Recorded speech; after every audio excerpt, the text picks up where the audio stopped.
ৰঙিয়া ৰাইজে কোৱা কথাবোৰে সঁচা শাস্তিমূলক বদলিৰ নামত নতুন বছৰৰ উপহাৰ পালে অচি অজয় বৰ্মনে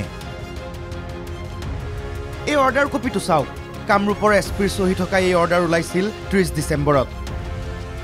ৰঙিয়া থানাৰ অচি অজয় বৰ্মনক বদলি কৰা হৈছিল হাজু থানালৈ ঘটনাটো আছিল সেই দক্ষিণ বৰদলৰ ধৰ্মেন্দ্ৰৰ মৃত্যুৰ অচি অজয় বৰ্মনে ধৰ্মেন্দ্ৰৰ মৃত্যুৰ বাবে জগৰীয়াসকলক ৰক্ষণাবেক্ষণ দিয়া বুলি অভিযোগ কৰিছিল ৰাইজে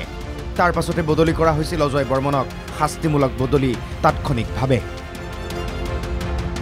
3 জানুৱাৰীলৈ অজয় বৰ্মনে হাজুত যোগদানেই কৰা নাই কিয় ইয়াক লৈও আছে ৰাইজৰ অভিযোগ কিবা মাহিলী হিচাপ থাকে হেনো অজয় বৰ্মনৰ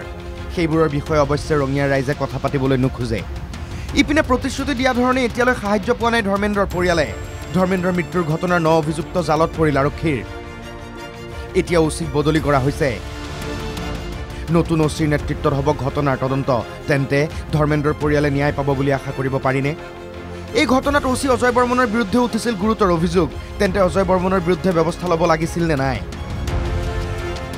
কিয় ৰিজাৰ্ভ ক্লোজ কৰা নহল অচি অজয় বৰ্মনক কি কথা